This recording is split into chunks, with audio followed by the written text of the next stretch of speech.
हरि ओम तत्सत श्रीमते रामचंद्राय नमः। श्रीमते रामानंदाचार्याय नमः। श्रीमते मलूकदासाय नमः। सीतानाथ समारंभां श्रीरामानंदाय मध्यमाम् अस्मदाचार्य पर्यन्तां वन्दे गुरुपरम्पराम्। शंकरं शंकराचार्यं केशवं बादरायणं सूत्रभाष्यकृतौ वन्दे भगवन्तौ पुनः पुनः। विश्वेशं माधवं भुंडिं दंडपाणिं च भैरवम् वन्दे काशीं गुहां गंगां भवानीं मणिकर्णिकां नमामि गंगे तव पादपङ्कजं।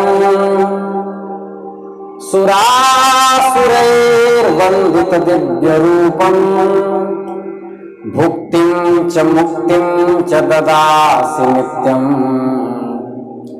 भावानुसारेण सदा नराणाम्। अब भज ललिते ललिते ललिते वही काम आवेंगे। अब भज दुर्गे दुर्गे दुर्गे वही काम आवेंगी। वही काम आवेंगी जगत से पार लगावेंगी। वही काम आवेंगी जगत से पार लगावेंगे।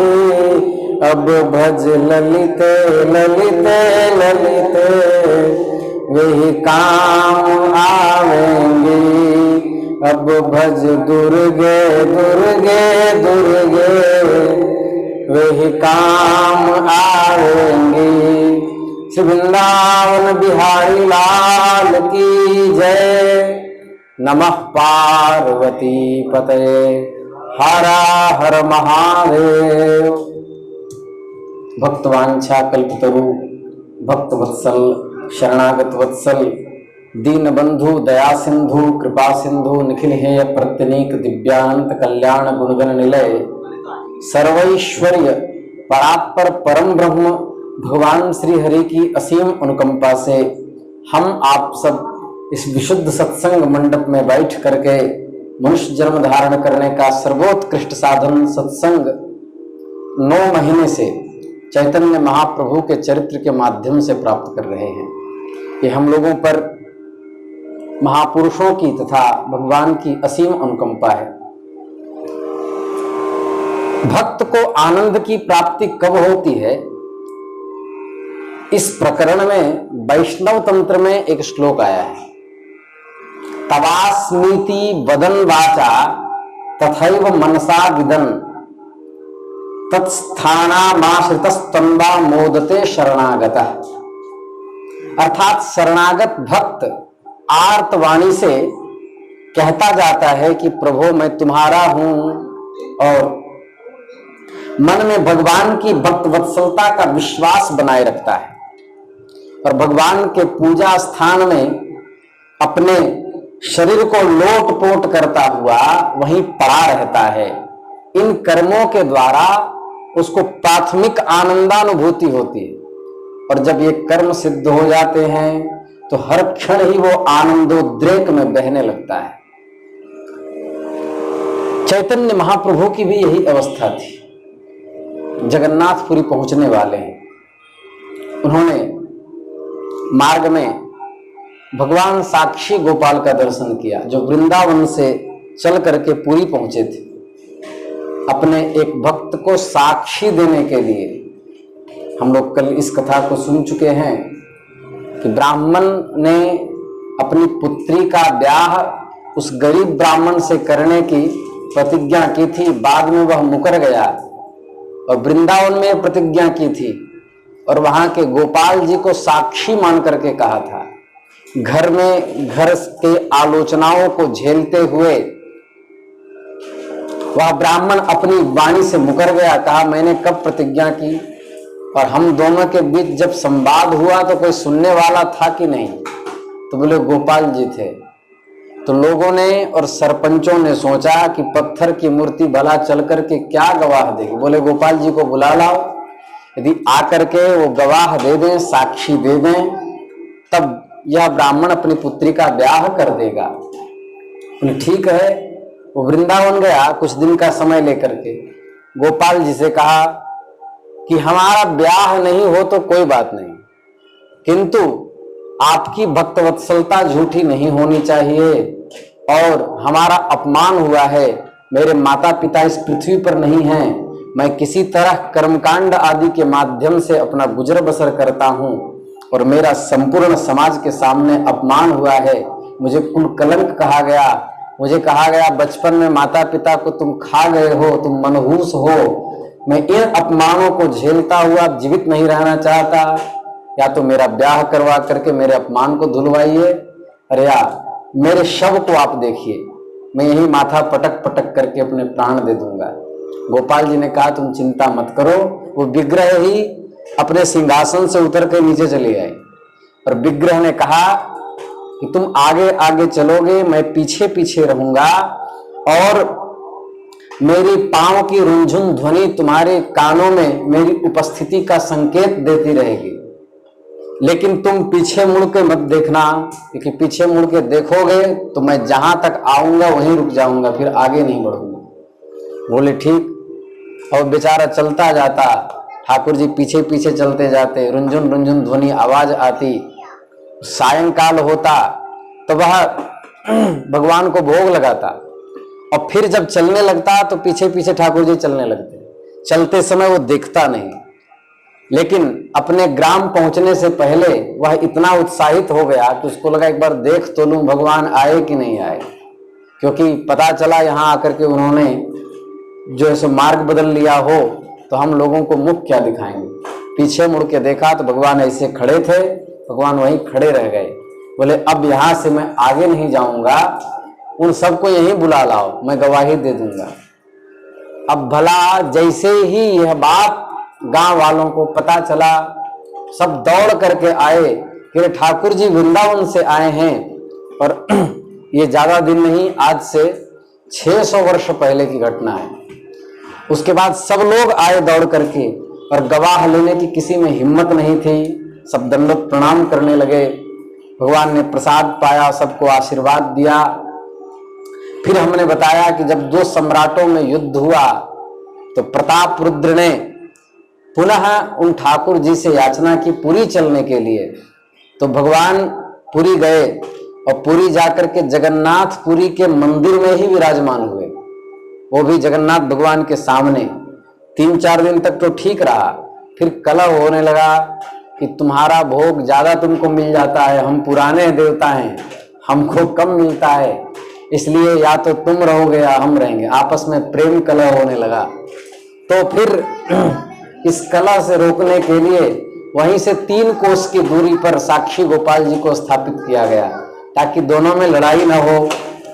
इसके बाद 18 नाल पहुंचने पर, जो 18 नाल पुरी के अंतर्गत ही है, प्रभु को कुछ कुछ बाह्य ज्ञान हुआ। वो जब से साक्षी गोपाल की कथा सुने थे, मूर्छित से थे, रोते रोते उनकी आंखें लाल पड़ गई थी, भ्रिकुटी चढ़ी हुई थी। शरीर के साथ सात्विक भाव जो उज्जवल नीलमणि में रूप गोस्वामी जी ने जो लिखे हैं, वो सारे सात्विक भाव उदित हो रहे थे।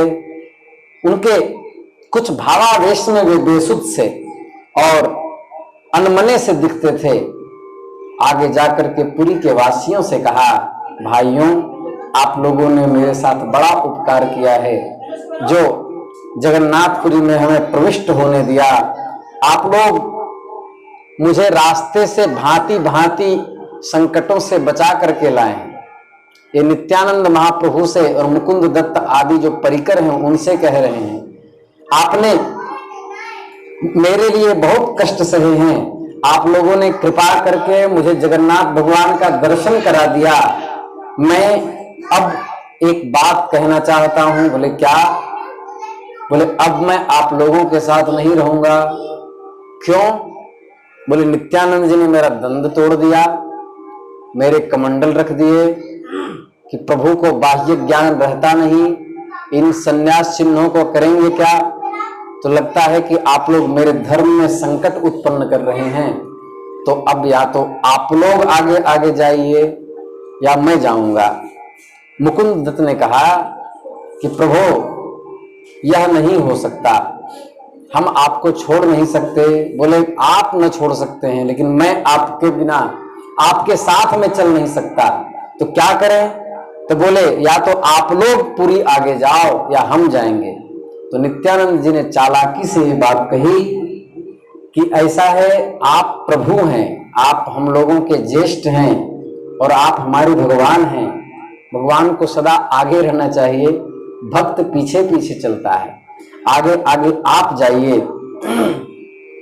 कुछ मुस्कुराते हुए मुकुंद दत्त ने जब ये बात कही, नित्यानंद जी ने जब ये बात कही, तो महाप्रभु जगन्नाथ जी के मंदिर की ओर बड़े वेग से दौड़े, मानो किसी अरण्य के मत गजेंद्र जैसे किसी जंगल में दौड़ता हो, ऐसे ही दौड़ पड़े।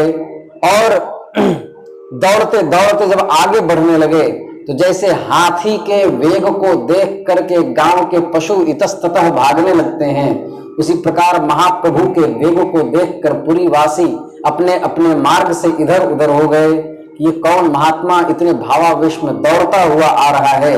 और सब चकाचौंध रह गए और मंदिर में भगवान दौड़ते हुए सिंहद्वार प्रवेश करके सीधे जगमोहन में चले गए और वहां से एकदम छलांग मारकर बात की बात में भगवान के सामने पहुंच गए।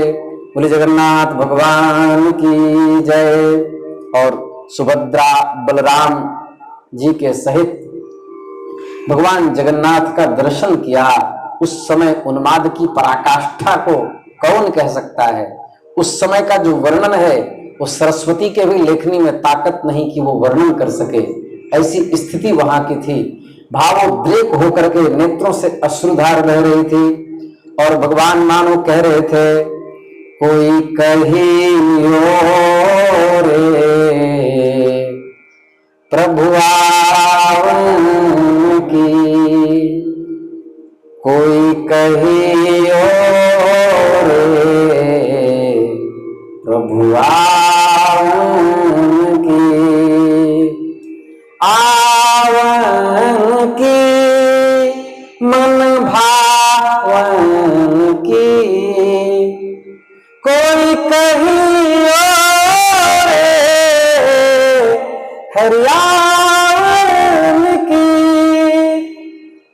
ये दो नैना कहो न माने, ये दो नैना कहो न माने, नदिया बहे जैसे सावन की, नैना बहे जैसे सावन की, कोई कहियो रे हरियावन की।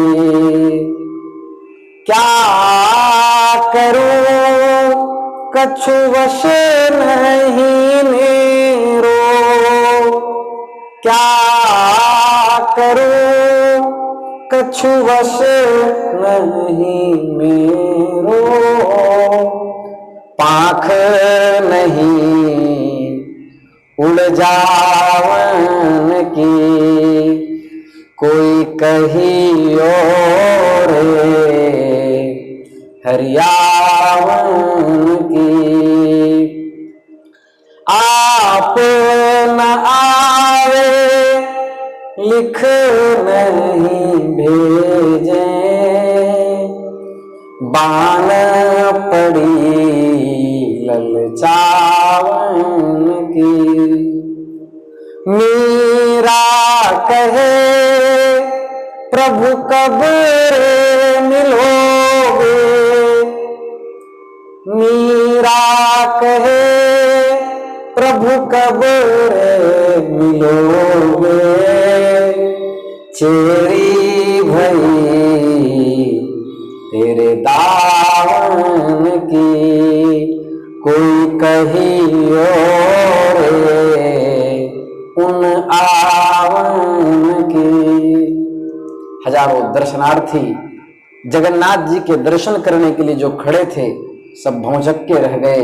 महाप्रभु के नेत्रों से अश्रु नहीं रक्त गिर रहे थे। विरहावस्था में स्थिति वहां की बड़ी दिव्याति दिव्य हो गई। प्रभु उसी अवस्था में बेहोश हो गए और उसी समय उड़ीसा के महाराज की पाठशाला के प्रधानाध्यापक आचार्य वासुदेव सार्वभौम भट्टाचार्य महाशय जो न्याय शास्त्र के प्रकांड विद्वान थे, वो दर्शन के लिए मंदिर में पधारे थे। भगवान के दर्शन करते करते उनकी दृष्टि महाप्रभु के ऊपर पड़ी। वे महाप्रभु के अद्भुत लावण्य युक्त तेजस्वी विग्रह को देख करके वो उनकी ओर आकर्षित हुए और प्रभु की ऐसी उच्चावस्था को देख करके वे जल्दी से महाप्रभु के पास चले गए। बड़ी देर तक एकटक भाव से प्रभु को निहारते रहे। सार्वभौम महाशय न्याय तथा वेदांत शास्त्र के प्रकांड पंडित तो थे ही, अलंकार ग्रंथों का भी अच्छा ज्ञान था। वे विकार, भाव, अनुभाव, नायक नायिकाओं के भेद, सात्विक भाव, भावोदय, भाव शांति, भाव सबलता आदि काव्य के जितने अलंकारिक रहस्य हैं उनके ज्ञाता थे। इस कारण से उन्होंने प्रभु के नेत्र देखे। ध्यान दें, उज्ज्वल नीलमणि में ये बात आई है कि इधर से जब आंसू निकले तो उस भाव को क्या कहते हैं, बीच से जब आंसू निकले तो उस भाव को क्या कहते हैं, इधर से जब आंसू निकले तो उस भाव को क्या कहते हैं। अत्यंत किसी के मृत्यु आदि के दुख का समाचार सुन करके आसक्ति वशात किसी की यदि आंसू निकलते हैं किसी के, तो उसके इधर से आंसू निकलते हैं। प्रेमावस्था में जो आंसू निकलते हैं वो मध्य से निकलते हैं, और अत्यंत दुखी और क्रोधपूर्ण जो आंसू होते हैं, उन्माद में जो आंसू निकलते हैं वो इधर से निकलते हैं। महाप्रभु के तीनों तरफ से आंसू निकल रहे थे। इस बात को देख करके, इस प्रसंग को देख करके वासुदेव सार्वभौम भट्टाचार्य जो इस समय वाराणसी में न्याय के मूर्धन्य विद्वान अभी तक माने जाते हैं, जिनके ग्रंथ को लगाना बड़ा ही कठिन होता है, तो उन्होंने जब देखा तो बोले ये विकार भाव जो नेत्र से दिखाई दे रहे हैं वो किसी महापुरुष महाभावावस्था के स्पंदित महापुरुष के ही लक्षण हो सकते हैं। क्योंकि जिसकी असंप्रज्ञात समाधि चित्तावस्था है जिस चित्त की, उसी चित्तावस्था में ऐसे भाव उदित होते हैं। ये प्रणव के इतने ऊंचे भावों का मनुष्य शरीर में प्रकट होना बड़ा ही कठिन है। ये या तो भगवती राधा के नेत्रों में प्रकट होते हैं, या भगवती जानकी के नेत्रों में प्रकट होते हैं, या विरहावस्था में रुक्मिणी रोती हैं।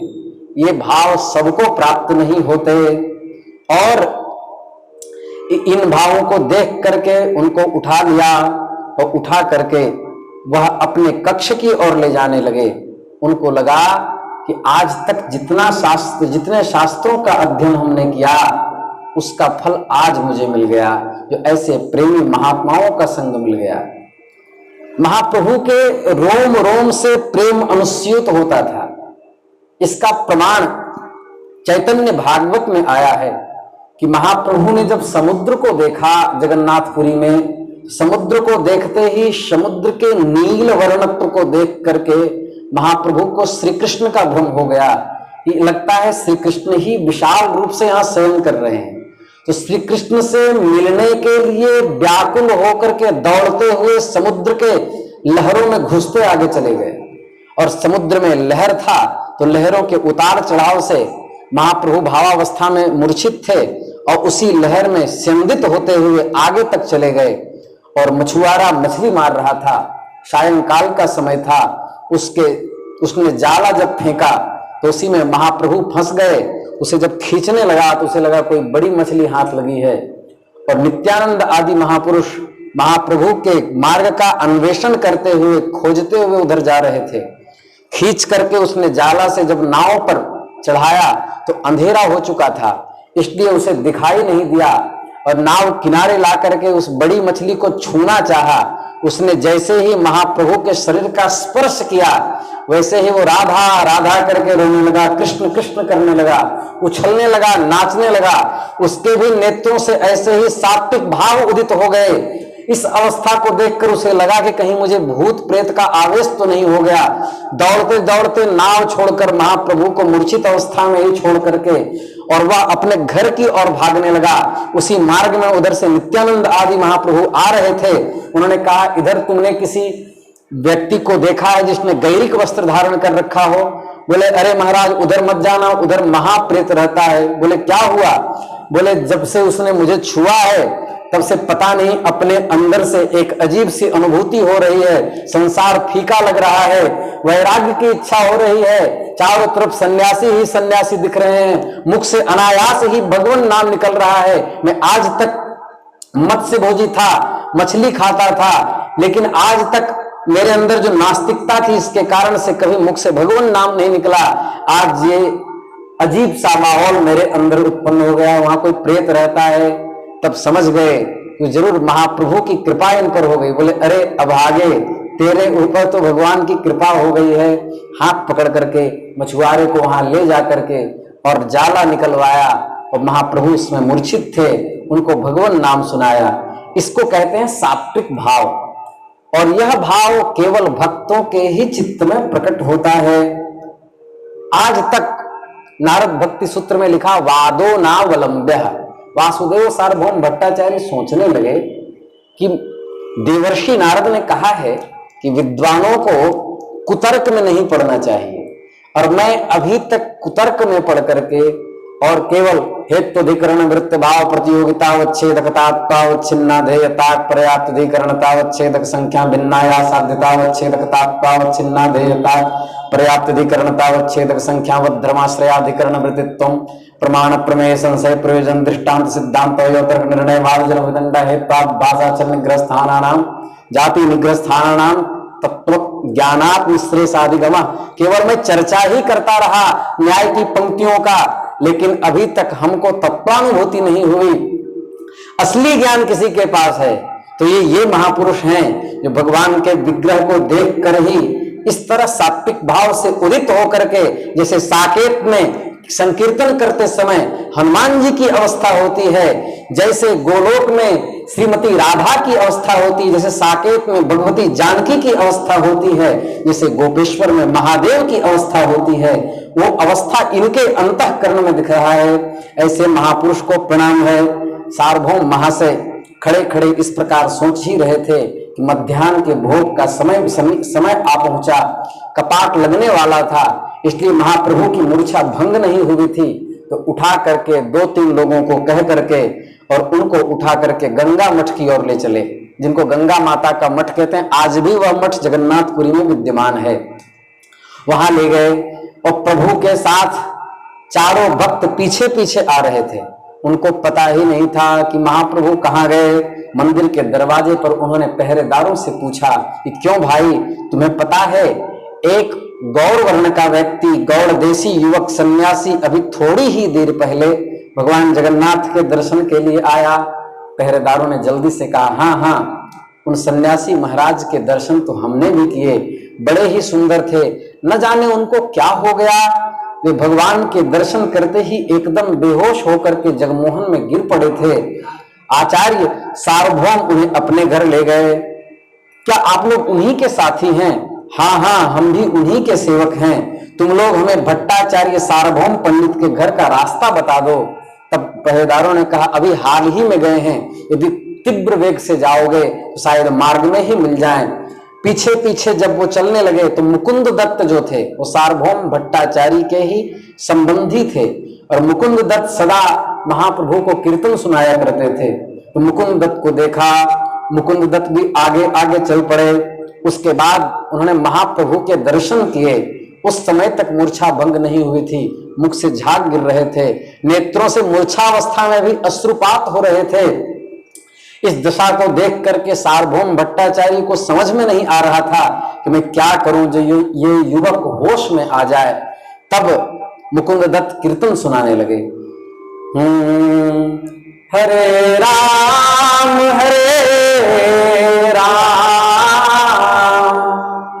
राम राम हरे हरे,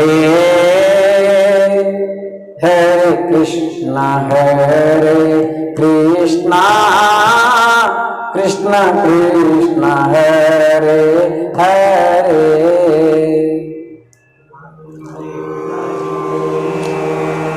कीर्तन सुनाने लगे, पखावज बजने लगा। हरे राम राम राम हरे कृष्णा कृष्णा कृष्णा हरे हरे, हरे राम राम राम हरे हरे, हरे कृष्णा कृष्णा कृष्णा हरे हरे। ठाकुर भले विराजोरी उड़ीसा जगन्नाथ में हो। ठाकुर भले विराजोरी, ठाकुर भले विराजोरी उड़ीसा जगन्नाथ में हो। उड़िया मांगे खिचड़ी, बंगाली मांगे भात। उड़िया मांगे खिचड़ी, बंगाली मांगे भात। संत जनन तेरे दर्शन मांगे और महाप्रसाद। ठाकुर भले विराजोरी उड़ीसा जगन्नाथ में हो। ठाकुर भले विराजोरी उड़ीसा जगन्नाथ में हो। तो ये अवस्था हो गई।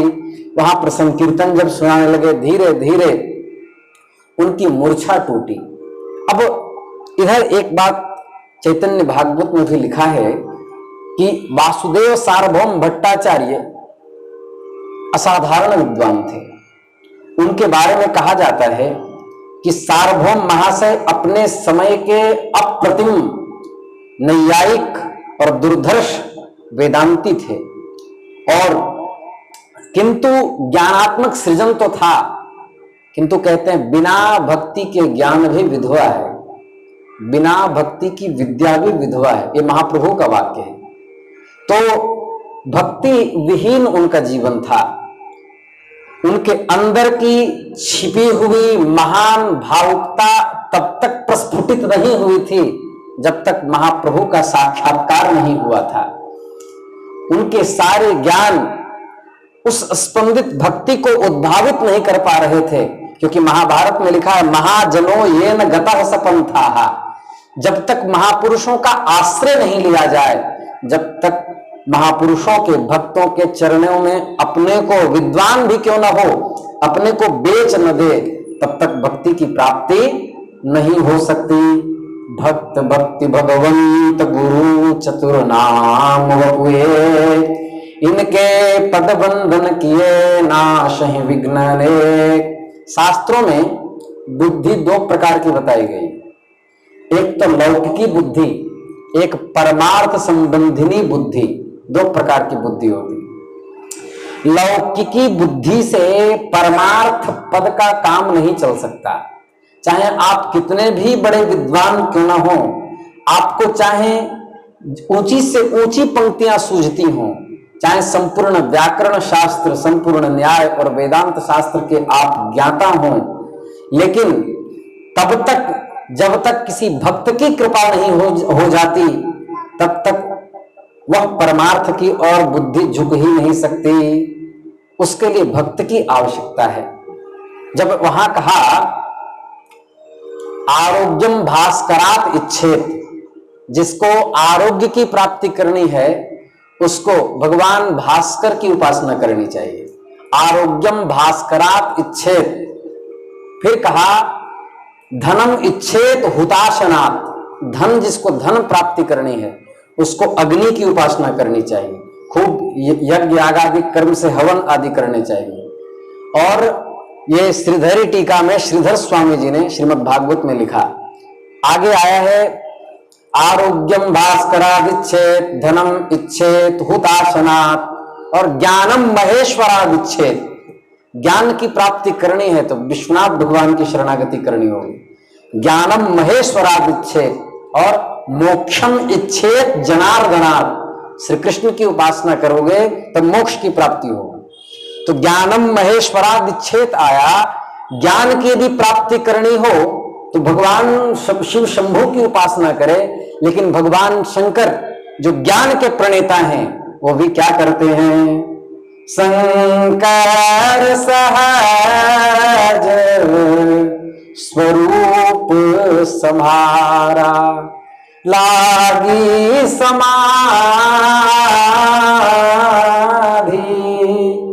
अखंड अपारा, नाम प्रसाद शंभु अविनाशी, साज अमंगल मंगल राशि। नाम प्रसाद, भगवान के भक्तों के शरणागत स्वयं विश्वनाथ है। आप कहेंगे कैसे? महाभारत में प्रकरण आया है, सुयश आदि दो भगवान के भक्त युद्ध करते हुए भी भगवान नाम का उच्चारण कर रहे थे, श्री कृष्ण गोविंद हरे मुरारे। हम एक दिन कथा कह चुके हैं, हे नाथ नारायण वासुदेव उच्चारण करते हुए जब वो युद्ध करने लगे उसी समय उनके सर धड़ से अलग हो गए। तो भगवान शंकर को लगा कि इतने बड़े भक्तों के मुंड की माला यदि मैं अपने गले में धारण करूं तो मेरा अहोभाग्य होगा, क्योंकि जब प्रेमात्मिका बुद्धि और प्रेम अत्यंत उत्कृष्ट अवस्था में होती है तो हड्डियों में भी भगवान नाम स्पंदित होता है। तो इसके लिए नंदी जी को आदेश दिया कि जाओ वो दोनों मुंड उठा लाओ, मैं उनको माला में उनको पिरोना चाहता हूं। उधर गरुड़ जी को आदेश दिया ठाकुर जी ने कि उन दोनों को जल में प्रवाहित कर दो और ताकि उनकी शुद्धता हो जाए। अब दोनों को जल में लेकर के जा रहे हैं और पीछे पीछे नंदी जा रहे हैं उस दोनों सिर को प्राप्त करने के लिए। दोनों को जब जल में प्रवाहित किया तो भीगे हुए उन सर को उठा करके शंकर भगवान ने अपने माला में स्थान दिया। ये भक्त के लक्षण हैं, अर्थात भक्तों का आश्रय स्वयं भगवान विश्वनाथ ज्ञानी होने के बाद भी लेते हैं। इसका अर्थ यह हुआ कि ज्ञान चाहे उत्कृष्टावस्था में हो किंतु बिना भगवत भक्तों की शरणागति के भक्ति असंभव है, इसलिए भक्तों के शरणागत हो जाना चाहिए। वासुदेव सार्वभौम भट्टाचार्य इतने प्रकांड विद्वान थे कि उस समय जिस समय वे नवद्वीप में विद्यार्थी बनकर के विद्याध्ययन करते थे उस समय नवद्वीप संस्कृत विद्या का एक प्रधान पीठ था। गौड़, उत्कल, बिहार आदि अनेक प्रांतों से ब्राह्मण पुत्र आकर के संस्कृत विद्या का अध्ययन करते थे। नवद्वीप में व्याकरण, काव्य, अलंकार, ज्योतिष, दर्शन, वेदांत आदि शास्त्रों की समुचित शिक्षा दी जाती थी, किंतु उस समय नव्य न्याय का इतना अधिक प्रचार नहीं था, अवच्छेद का अवच्छिन्न का प्रचार नहीं था। यूं कह सकते हैं कि उस समय उस गौड़ देश में नव्य न्याय था ही नहीं। गौड़ देश के सभी छात्र पढ़ने के निमित्त मिथिला जाते थे। अब मिथिला में नव्य न्याय की परंपरा थी। मैथिल पंडित जो न्याय की शिक्षा देते थे, वह प्रेम पूर्वक पढ़ाते तो थे, और उनके यहाँ जो नव्य न्याय की पद्धति में जो ग्रंथ लिखे हुए थे, वह ग्रंथ पुस्तक किसी को मिथिला से बाहर ले जाने नहीं देते थे।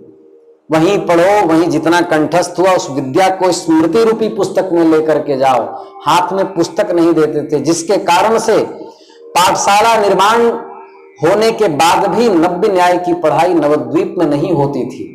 वासुदेव सार्वभौम भट्टाचार्य के गुरुदेव जब पढ़ाने लगे, जिनका नाम था, उनका नाम रामचंद्र भट्टाचार्य था, तो जब उनके गुरुदेव पढ़ाने लगे तो पढ़ाने जब लगते वो मिथिला से पढ़ करके आए, किंतु विद्यार्थियों के शंका का समाधान यथोचित इसलिए नहीं हो पाता था क्योंकि ग्रंथ का अभाव था। तो वासुदेव सार्वभौम की बुद्धि इतनी तीक्ष्ण थी कि एक बार पढ़ने के बाद सब उन्हें स्मृति में स्मृत हो जाती थी, याद हो जाता था। तब उनके गुरुदेव ने कहा, तुम्हारी अमित मेधा है, तुमको मिथिला में जाकर के अध्ययन करना चाहिए। और यहाँ के विद्यार्थियों की दुर्दशा भी देखो कि इनके नव्य न्याय की शंका का समाधान भी नहीं हो पाता है। ध्यान रखना, वहां से पुस्तक को ले जाने नहीं देते हैं, इसलिए तुम्हें रात दिन लग करके स्मृति में सब कंठाग्र करना होगा। बोले ठीक है।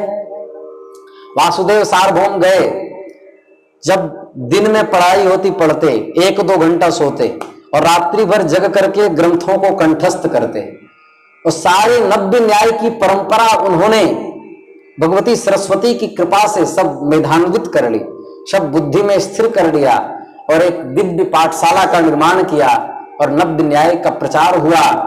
और उन्हीं के शिष्य रघुनाथ पंडित शिरोमणि, जिन्होंने दीधीति नाम की टीका लिखी, जो आज भी बीएचयू जैसे विश्वविद्यालयों में प्रतिष्ठित ग्रंथ है, और आज भी दीधीति आदि टीका को पढ़ाने में बड़े बड़े विद्वानों के दांत खट्टे हो जाते हैं।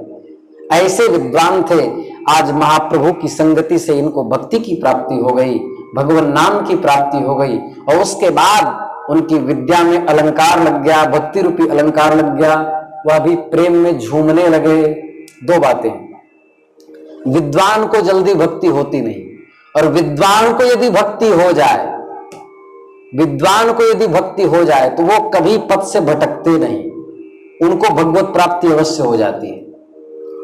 विद्वान यदि भक्त हो गया तो कई श्रृंखला संभाल लेता है।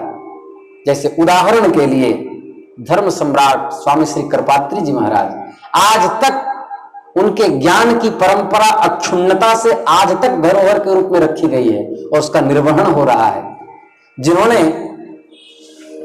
जिनके 2-2 कृपा पात्र शंकराचार्य रूपी पद को संभाले हुए हों, वो कैसे महापुरुष होंगे। इसलिए ज्ञानियों को भक्ति करने की अत्यंत आवश्यकता है। वर्तमान भारतवर्ष में ज्ञानात्मक भक्ति की अत्यंत आवश्यकता है। हम इतना कहकर के अपनी वाणी को विराम देते हैं। श्री वृंदावन बिहारी लाल की जय। सीताराम सीताराम सीताराम जय सीताराम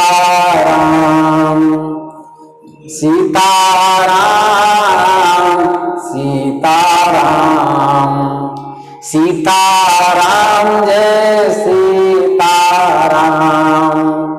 जय रघुनंदन जय सिया राम, जानकी वल्लभ सीताराम। कमला विमला मिथिला धाम, अवध सरयू सीताराम। रक्षा कीजय हे हनुमान, प्रेम को दीजय हे हनुमान। सीताराम सीताराम सीताराम जय सीताराम। श्री राम जय राम जय जय राम, श्री राम जय राम जय जय राम। श्री राम जय राम जय जय राम, जय जय वीर विघ्न हरण हनुमान। सीताराम सीताराम सीताराम जय सीताराम। सीताराम सीताराम सीताराम जय सियावर राम। जगत गुरु यति चक्र चूड़ामणि श्री रामानंदाचार्य भगवान की जय। श्री भगवत्पाद श्री शंकराचार्य भगवान की जय। श्री स्वामी मलोकदास जी महाराज की जय। श्री पहाड़ी बाबा सरकार की जय। श्री भक्तमाली जी महाराज की जय। श्री सद्गुरुदेव भगवान की जय। श्री सतुआ बाबा महाराज की जय। नमः पार्वती पतये हर हर महादेव।